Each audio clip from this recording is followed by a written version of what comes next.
ladies and gentlemen. I first want to start by making a disclaimer. So, I'm a student of the Minister of Finance, Professor Audit. He was my lecturer at Audit University in South Africa. So the challenge of being a policy advocate when the Minister of Finance and Economic Development is your teacher is that when you get things correct, you often disown the correctness and say it belongs to the minister. But when I make mistakes, they definitely they are mine. So I think it's important to make that clarification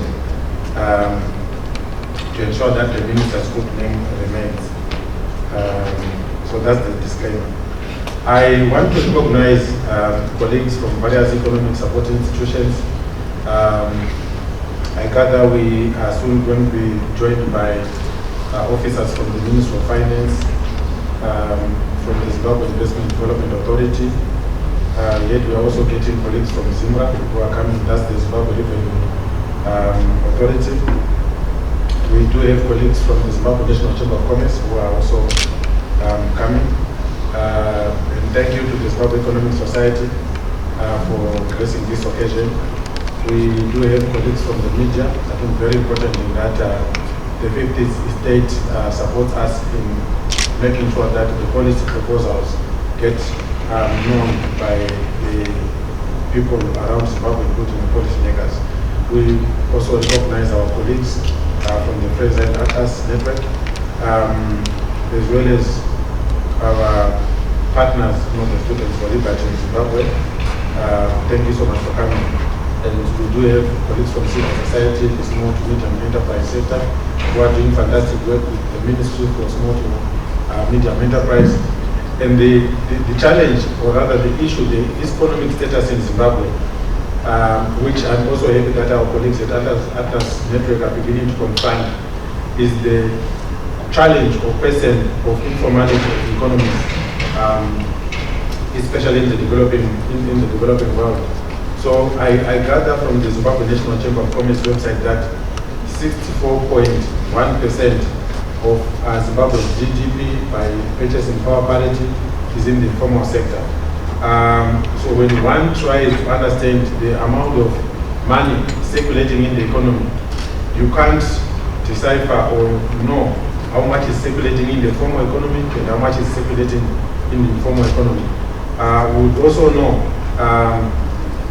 that in last year's policy debate, it was the position of the ministry that the informal sector was collapsing the local currency, then the Zimbabwe was not. On the 9th of April 2024, Zimbabwe adopted a new currency called the Zimbabwe Gold, or ZIG in short. It appears to me that that currency is teetering towards the abyss as well. We don't know whether it is the guys to my extreme right in the informal sector who are also collapsing the currency or what. But that is a policy matter for debate on some other day. We are very proud as the Eastern Caucus to have taken this seminal process of having an audit, a data-driven process of having an economic freedom audit in Zimbabwe.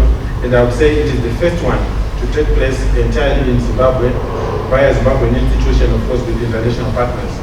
Most of the reports we often get are, be it the World Bank, the UN, either just with scholars and researchers from Washington or from London and stuff like that. And I think these new ones are moved by the Fraser Institute to domesticate and really sink the analysis within the context, both economic and political, is plausible. But we must also commend the government of Zimbabwe through both the Ministry of Finance and ZEFA for engaging us thoroughly as we were developing this process.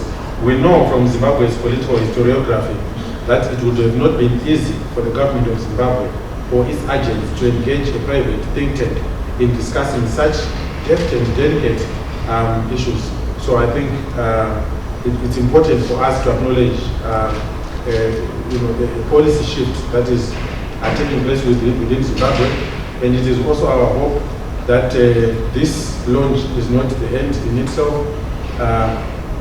but that will actually check, this report as an advocacy tool to engage the government of Zimbabwe towards ensuring that the 5 metrics which are used in constructing this report actually begin to become the salt and pepper of Zimbabwe's economic framework.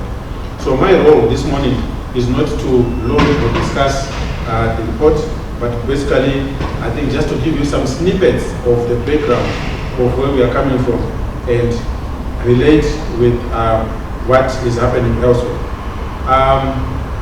Colleagues, you would learn from the report that Zimbabwe, just like many other post-colonial societies